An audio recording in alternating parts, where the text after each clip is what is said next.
Hello, friends. I'm Andrea Morris, and welcome to another edition of Spill the Wine, our podcast, which is, of course, about wine. And we're having such a great time exploring and finding new wineries, like today, where we are actually not on the bench. We're kind of west of the bench in Font Hill, and we are visiting with the folks from Sons and Daughters, which is a relatively new winery, right? It is. Yes, it is. Yeah. We planted our first grapes in 2018, and our first vintage was 2021, and we just opened our retail store here on location August of 24. Wow. So really new, not even a year old. Yeah, not even a year old. This is our first summer open. So exciting. We're excited. It's a really beautiful location, and you guys have this amazing patio outside, which is perfect for people to come and relax. And I love that you also have trails that you can go and like explore and get ticks while you're doing it. And yeah. So much fun. Yeah, definitely. No, the trails were really great in the winter. We did some activities where we made a scavenger hunt for kids, and it helped bring some families out during the winter. And yeah, it was a good thing to have. Yeah. And now it's spring, we have a new scavenger hunt in them, and yeah, we welcome anyone to walk in them. So. And this is also kind of fun today because this is like our biggest crowd on a podcast, because we've got not just me, but we have 4 people here talking about this winery, which is fantastic. So we have Anthony, who we're already talking with. Hello. And then Geoff, who's your brother. Yes. Hi there. So Geoff and I are brothers. And then Dan's with us. And Dan is my brother-in-law. And then... Hello. Hi. Yes. And then Angelo is with us as well. Angelo Pavan is our wine... I'll pass it over to you. I'll explain. I'm here to help them out. Actually, I was with another winery when we started back in the 80s. At Cave Spring. Oh, I know them well, yeah. So, and I'm retired now. So it was a couple of years ago, right, in 2023, when my partner reached out. Oh, you reached out to them? Yeah, we were very fortunate to be introduced to Len. Yes, so then they were just starting, and here I am just helping out. I'm just here, for the ride with these guys. It's a beautiful site. And they'll explain all this, and it's like we're pioneers here now, right? So the site and everything else, and this is a great opportunity here later in life. Yeah, we're very thankful for Angelo's guidance here. It's really helped us put things together. That's awesome. So, how did you guys find this property? Was it for sale, and or were you looking to start a winery, or were you just looking for a place to live?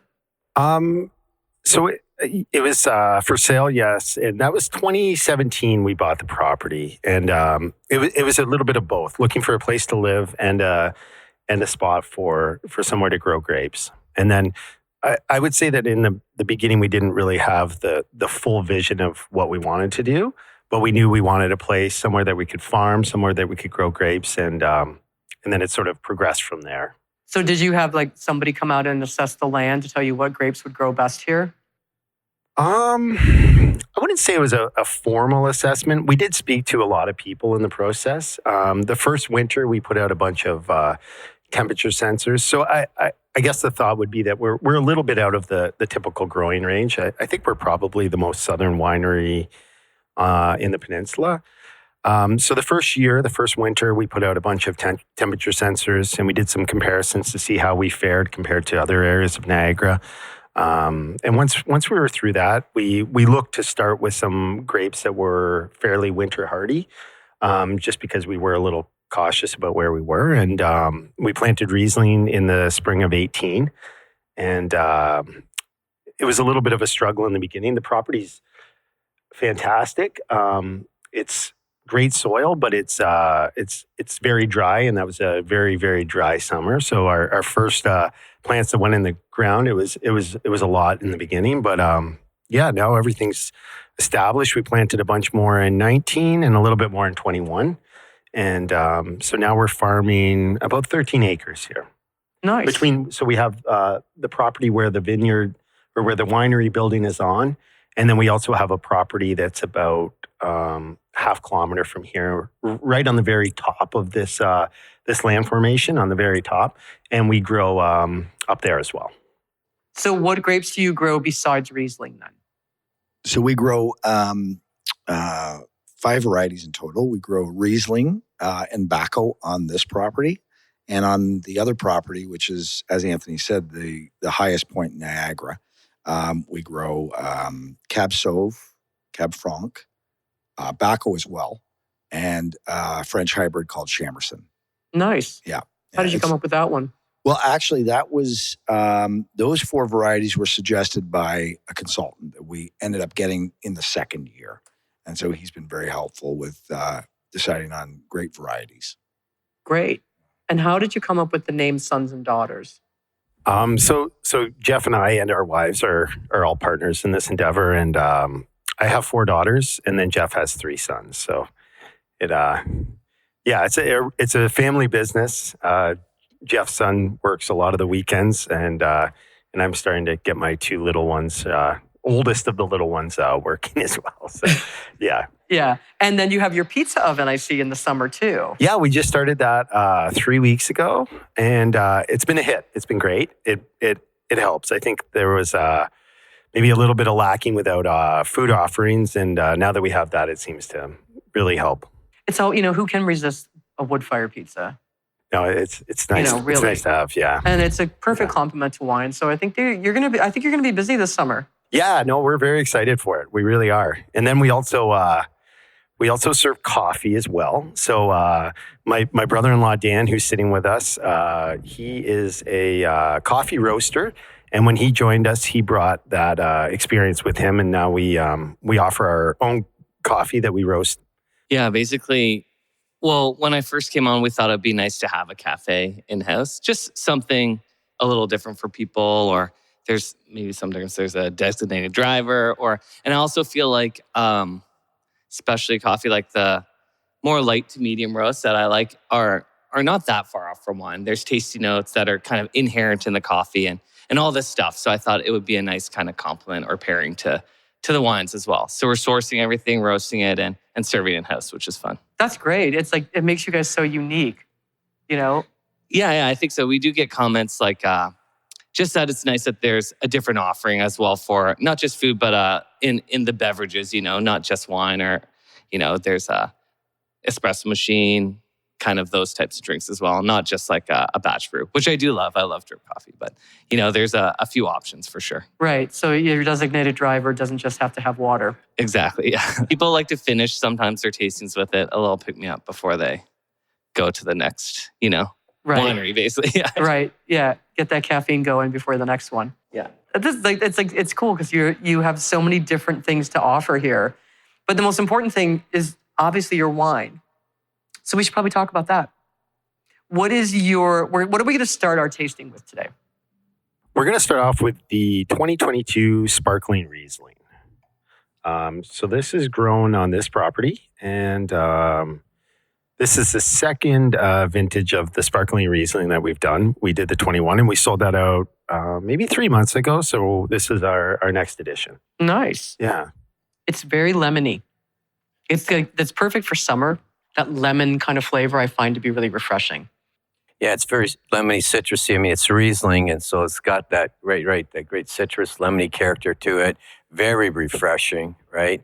And when you chill it down with those little tiny little bubbles there now, before they start with the pizza, they have a glass of the sparkling first, right? Before they move on to the pizza and the other wines.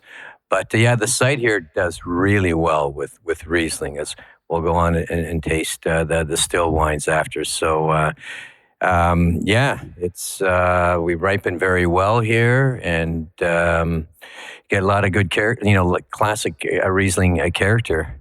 But without that petroleum nose. And this one here, because this is picked a bit. And we don't get them. We'll see later. But the petrol, that'll happen year to year when it's a warmer vintage. But very refreshing. Yeah, that's what we've been seeing. So for the last 3 weekends that we've been serving the pizza, it seems to be a big hit having the Sparkling Riesling. Well, who can resist? Yeah. Like really. And like I said, it's got that lemony, but it's not a very tart lemony.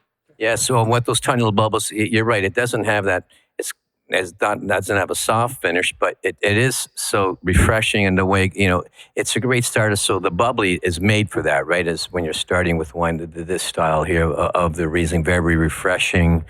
And but the texture, the mousse, the little bubbles there, right? As they just the frothiness in the mouth and the palate.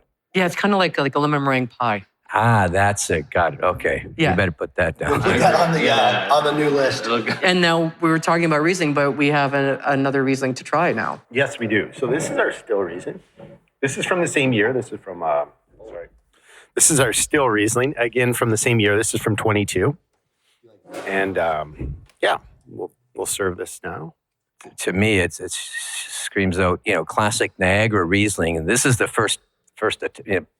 These guys here, the pioneers, are growing it here on the Fontaine Kame, right? Yeah. And it was interesting to see, especially with a few years to compare. And again, just how these Rieslings will fare with, you're saying, both the bench or Niagara on the lake.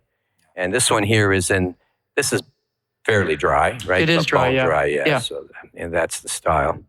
But it's, so many people, when they think about Riesling, they always think it's sweet. Well, yeah, historically, there's Germany post-Second World War, a lot of sweet Rieslings there, and here in Niagara in the early years.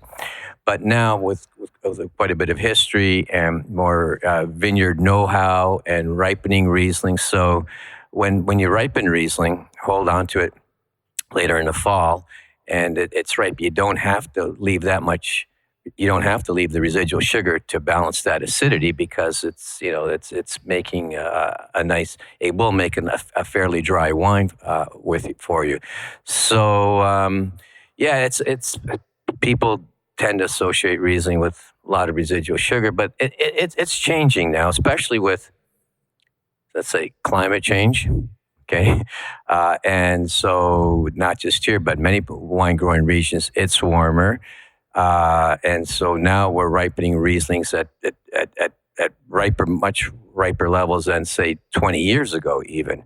And so there's no difficulty in making these kind of Rieslings where you still have the acidity, but like what I get in here also is you get the white flowers. That, I find that, and you get in a dry Riesling, and especially from a nice warm vintage. But it's not those. How much sugar does it have in there? No, it's. We can do it in this nice dry crisp style, but not lemony in a sense of being tart on the finish. There's lemon in the way of citrus, but not that tartness that it makes it a bit too dry. Does the amount of time you leave the grape on the vine, does that affect the sweetness level? Well, no. So at the hang time, so the longer, depending on the growing season, but the higher the sugar levels in the grape. So as the grapes ripen and mature in the vine, then you'll get the reduction in acidity. And so that's all the question of leaving it there till it's fully ripe, and then you have with the higher sugars we get a bit more alcohol, a little less acidity, but you get that nice balance in the wine. Yeah, it's really got it's a nice dry wine, but it also has that really beautiful citrus edge to it, without being tart. That's the whole thing, trying to get it nice and dry without being too tart. Right. We want a bit of crispness. That's the whole thing about Riesling, classic Riesling, right? It's got that nice, refreshing finish to it, as along with the first one we started with. Yeah, I was just going to say that bubbly, because this right? is so... You can notice the, say, family resemblance or sister resemblance here. No pun intended. The daughter. Yes. But it's there. You can see. And that's terroir. I mean, that's the function of this site. People hear the word terroir all the time, but you can tell here the similarity flavor-wise also, even though one is a bubbly and this one here we're tasting now is a still wine, but you see that the similarity there in aromatics and flavors on the palate. And also, listener, I will add, when you come here, they have this really cool poster of the ground here. and you can see what the minerality is in the land. And it's just when you talked about the dryness, that you can see the dryness in the soil. Yeah, this was a great picture we were able to capture. So the property that's just up the road, about half a kilometer from here, they were doing an excavation where they were digging a foundation for a house just beside where we're growing. And when we went over, it was still exposed, the cutaway of the soil. And it was really nice to see how pronounced the layering is. And you can see different layers between I guess that should bring us to what this land formation is. So we're growing in Pelham, and it's a little bit different from the escarpment. It's actually an independent formation from a glacier. A glacier had dragged a lake bed here, and it had melted, and that's what this hill that Font Hill is on, and it deposited what it had dragged from the bottom of that lake bed. So a lot of sand, a lot of gravel, very well drained. So when we were building this property, we drilled a well, and there's actually 300 feet of this. So it's the whole hill is made up of the sand gravelly mix, and it's great for drainage, and it creates a nice layering and minerality for the vines. Yeah, it's really cool to look at that. It's really cool to look at that photo and go like, yeah, that's really interesting. You can see the layers in the soil. And what we'll do with time, I mean, because these are young vineyards now, but the first planting was 18 with time. So here, with this site here, we should get really good deep root formation with that gravel deposit there, and it'll be interesting to see with time, the profile of the wines and the years go as the roots go deeper through all these layers of different gravels and stuff like that as they were deposited. Yeah, I'm excited to see what the Riesling would be like in like 5 to 10 years. Yeah, absolutely. Yeah, I have a feeling it will taste completely different than this. I think that especially, but you definitely should notice it with the Riesling. When I say different, there will be a different profile there to the wines, the Rieslings in a few years as these vineyards mature, they develop, they mature, and I mean we'll see. We'll have to wait a few years, start digging down, and see how far these roots are actually going down there, because that's one of the things of great vineyards, right? Great sites. Angelo, sorry to interrupt. Do you know roughly how deep they go? Well, you said you dug a well 300 feet, right? Well, I didn't dig them. On the property you did that, but they were. Yeah. I don't think they're going to go that deep. No, they can't. No, but they should go down a few meters. There's no question about that. And I just have to look around there. Yes, so it will be, as you see, the finer gravel. Then you'll get into that midsection there. You see more of a little rocky formation. There's and actually further a down, level and then there. below that, as we go through the layers. So they will go down quite a few. They should go down quite a few meters, but that will be, in the future. We'll see what happens, right? I guess we have to come back in like 10 years and do another podcast episode. Yeah, for sure. See how they've matured. Well, now we're moving on to a rosé.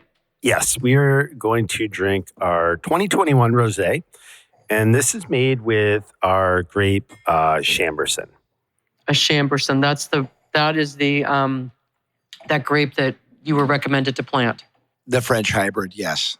The nose on it is very perfumey. Yes. It's got like that gamay sort of. Yes, so it doesn't. It has a great aromatics. You're saying fruit, but it doesn't have that candy character that sometimes you'll get, especially with sweeter rosé. This is a dry rosé here. Yes. Great aromatics, great perfume in those, but it doesn't have that confected. It's and then we'll see. We're going to make more Chambourcin rosé. So again, these are all new ventures here now, and over the years, as we go through the vintages here, it'll be interesting again to see the profiles of the wines as they develop, and probably will be changing too. But it's so pale in color, like a French rosé, like those classic French rosés. It's got that color to it. Yeah, the salmon color, as they say, or eye of the partridge. Yeah, very much so. Yeah, it's the south of France. Yeah, it's really, really nice. It's got that weight to it. There's some substance to this wine that it's a food wine. It's not just a sipping rosé. No, and you can see, like, I'm looking across the table and looking at the legs on your glass and the legs on this one. You can tell the alcohol content is nice because it's got a lot of body to it. Yeah, I always say, like, with when people come into the tasting room, we always say it's dry. So it's not one of those very sweet rosés. And it's also very refreshing. So it's been, along with the sparkling, it's been kind of like a summery, warm weather hit because it's not too heavy, not too confected. People are enjoying it on the patio for sure. I like that. And as we're tasting through these wines, I mentioned pizza before. So what we'll need to do is pair these different wines with the different pizzas that you're going to have on offer. I'm serious about this. Yes, I never thought about this, agree guys. wholeheartedly. I never thought, because like this here, like that one there with the, that's the one. Very much so, right? It's got a bit of spice. This rosé will stand up to that. I think you're absolutely correct. And that would be cool to do like a pizza pairing with the wine. Make the wine come first. Just imagining someone ordering a pizza, you can get like a 2-liter Coke. It's like getting a rosé. Get a bottle of rosé. Yeah. Or one thing is, when we're talking here, what you can do is you do the pairings. Individual, you can do the wines. And then instead of a whole pizza, you can do individual slices of the pizzas as they taste through the wines. This is just a suggestion. That's a great idea. This is just thinking out loud here right now. Tasting. Thinking out loud now. Yeah, okay? and it doesn't have to be the huge pairing. slice, but a small. That's exactly it, guys. I think you're onto yeah. something. You could be the. Edit that out. Yeah. No, I we think need that's to. No, I'm fantastic. serious. Yeah. Right? I love that idea. Yep. Let me know when you're going to do it. I'll come back and I'll be your test. We're going to have to put in quite a few weeks of work to do this, get this right first. Yeah. Well, you know what? By the time this podcast airs, you will already have done it. And so everyone will be like, oh my gosh, that is the best thing I've ever heard of, a pizza and wine tasting. No, it's a really great idea. Yeah.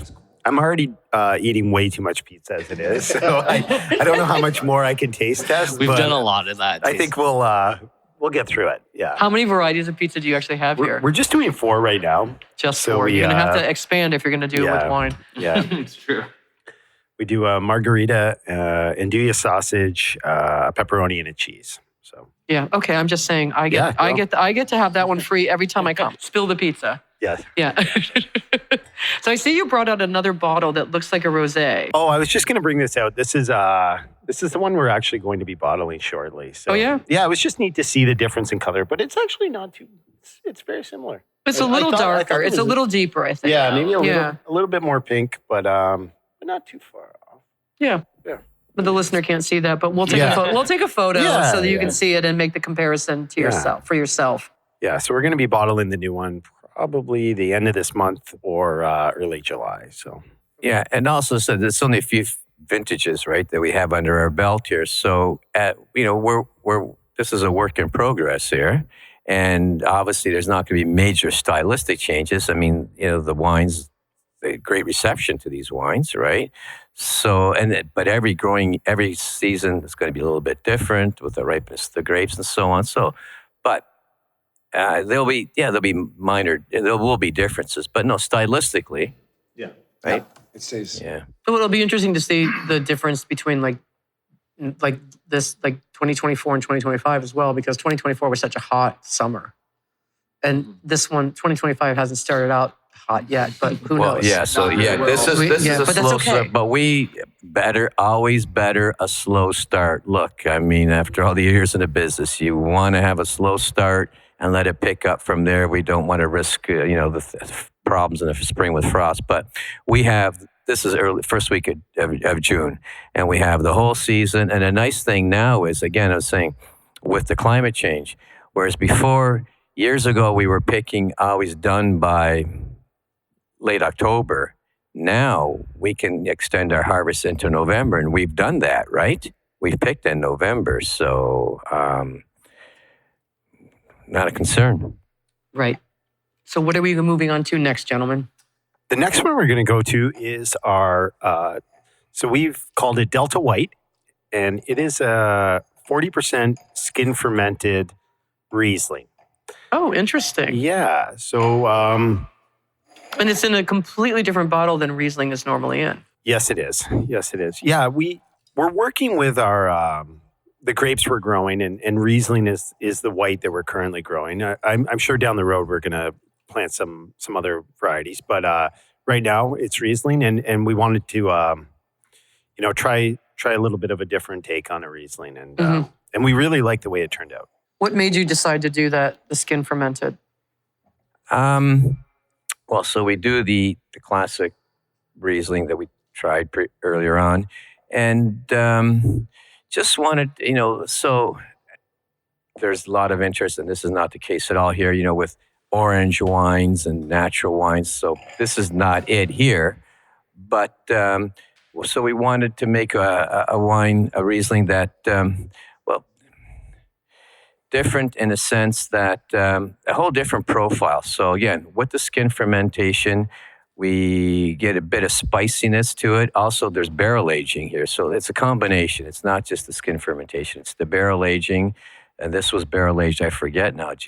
But so with the 40% that we did the skin fermentation with, we barrel aged that for 8 months. And then we blended that back with the still Riesling that had not been barrel aged. Yeah, and it's not to pick up as you taste it. I mean, we get that spicy character there. There's not that these are older barrels, so we're not trying to get oak influence in right, this which wine. You would with not the new like barrel. you get like with the Chardonnay or other wines there where you're aging or fermenting in a barrel or aging in newer oak. No, this is just to round out the wine, to make a wine that's a bit bigger, I guess, on the palate, rounder. You'll notice it doesn't. I mean, we're talking about Riesling, the crispness, the acidity that has it, but it's a different type of finish here But now. it's more of a whiskey finish to me. There is a bit of that, and with the barrel aging, very, very much so, and you get all those characters there. And one of it is we are trying different barrels here. Again, since we're just starting here, right? This is the first one. We're trying a number of different barrels, right? Different types of barrels, and so to get to see what the kind of flavor profiles we're getting here from the barrel itself, and not just from the Riesling and the skin fermentation. And the wine is really, really evolving. That's the nice thing about this style of wine. It'll be interesting to see, because when we bottled it, right, compared to now, it does need a bit of time with bottle age, and also we're talking about a big one. And like, this is definitely a food wine, I think. Whereas the other ones are great to start sipping. This one here can stand up to a lot of richer dishes. What would you pair that with? Like a creamy pasta? I don't know. I like sipping this one. This is my favorite wine, but I definitely sip it. I'll just sip it on its own.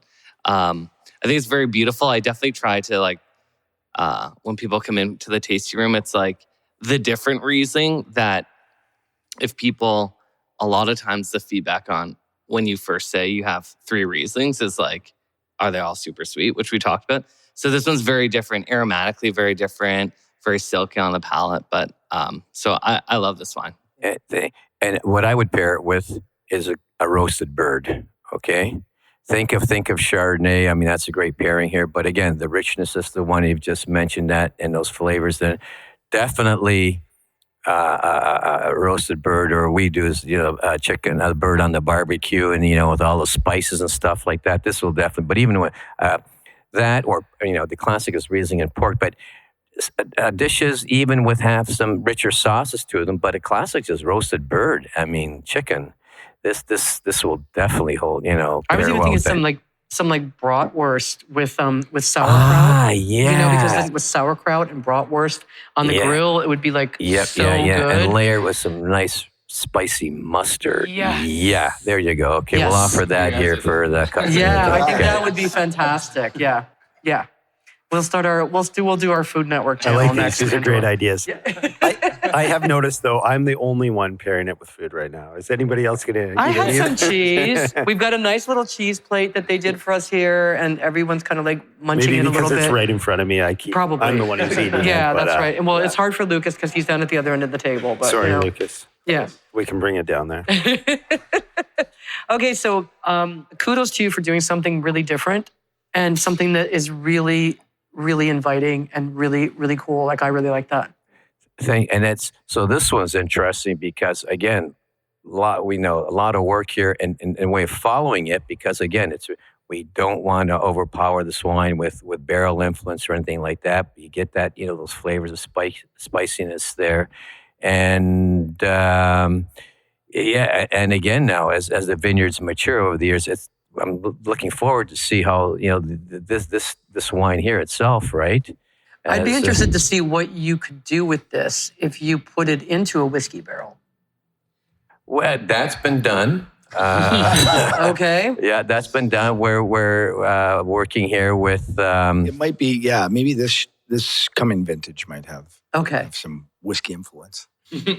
Perfect. Do we want to try the next one here? Sure do. We have. I mean, this is going to be hard to beat. I'm just saying, but thank you. I'm ready to challenge accept it. Right. I think that I think this is a really unique and it's a really great idea, and I like the bottle as well. It's got a really cool logo.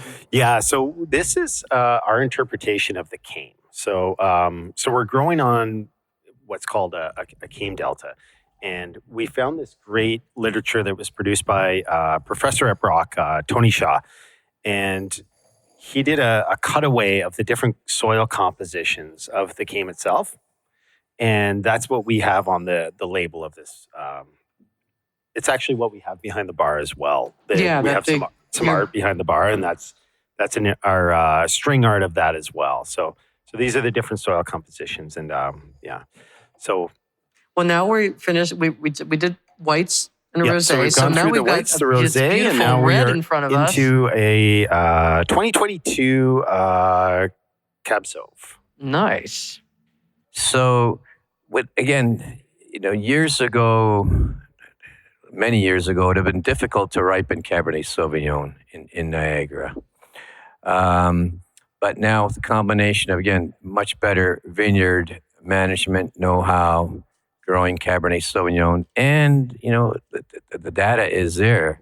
Warmer growing seasons. I mean, we're and I have graphs of but haven't looked at them in a while. But the heat units now are consistently warmer over the past few years than they were 20 years ago. So Cabernet Sauvignon is something that, especially here, where the highest point in Niagara and the furthest from this is the vineyard that's furthest from many of the lakes, right? Just think about that. So it's warmer in the summertime. So we have more heat units here. It hasn't been tracked yet. So for Cabernet Sauvignon that needs a bit more heat to ripen properly, this location here should work well. It's really beautiful. And these are very young vines now too. So we're tasting wines from baby vines here. So we planted these vines in, I guess it was June of 19. So this is a 3-year-old vine, like third leaf vine. Yeah, I was going to say to your point about how the wines have changed. We weren't going to taste it today. We could, but we have our 2021 Cab Franc, which we grow as well, and it's really interesting to see the progression with that wine. So we're still serving the 21, which was the first vintage of that. Really nice wine. We really like the way it presents, but it's very light in color, and when you look at the next vintage after that, things have changed so dramatically over the next two, or actually we're into the 4th year of that wine now, which is in barrel. But just how they change from their through the years. I've had Cab Francs where 1 year, it's like it tastes really that green pepper taste, and then the next year I can't drink it because there's something with the tannins that make my face so red when I drink it that I can't. And then I'll go to the next year, and the next year is perfect. Oh, okay. Well, there is, that's vintage variation. And in a very cool year, you'll get that herbaceousness in Cab Franc. But we should be able to control that, especially in the vineyards. And here now, the question here is just very young wines. You mentioned Anthony, the 21, right? That was the first vintage. So of course, we're just starting here, right? And and if it's really hot and dry, you're going to have those tannic wines, beasts.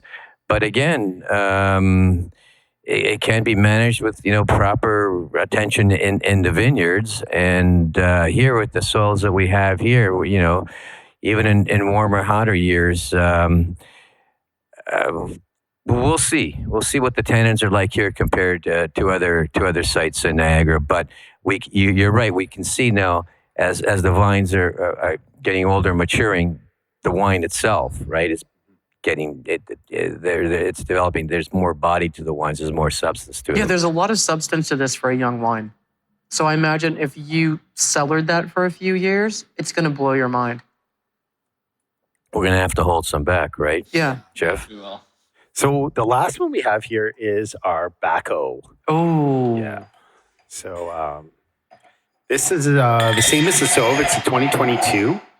And we bottled this in November.